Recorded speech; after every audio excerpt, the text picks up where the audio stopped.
தெரியாமல் கூட பெண்கள் தாய் வீட்டிலிருந்து இந்த 7 பொருட்களை எடுத்து வரக்கூடாது.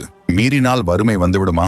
இதோ ரகசியம். ஒரு பெண் தன் பிறந்த வீட்டிலிருந்து சீதனமாக பல பொருட்களை பெறலாம். ஆனால் சில பொருட்களை கொண்டு வருவது சுபிட்சத்தை குறைக்கும். கல்லுப்பு. உப்பு மகாலட்சுமியின் அம்சம். பிறந்த வீட்டிலிருந்து உப்பை எடுத்து வருவது அந்த வீட்டின் ஐஸ்வர்யத்தை எடுத்து வருவதற்கு சமம். புளி. புளிப்பு சுவை கொண்ட புளியை தாய் வீட்டிலிருந்து கொண்டு வந்தால் இரு குடும்பங்களுக்கு இடையே மனக்கசப்பு ஏற்படலாம்.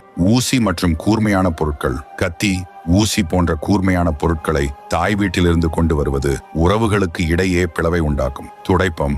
லட்சுமி அம்சம் கொண்ட துடைப்பத்தை பிறந்த வீட்டிலிருந்து எடுத்து வருவது அந்த வீட்டின் செல்வத்தை வழித்துச் செல்வதாக கருதப்படுகிறது. பயன்படுத்திய முறம். தானியங்களை சுத்தப்படுத்தும் முறத்தை பிறந்த வீட்டிலிருந்து புகுந்த வீட்டிற்கு மாற்றக்கூடாது.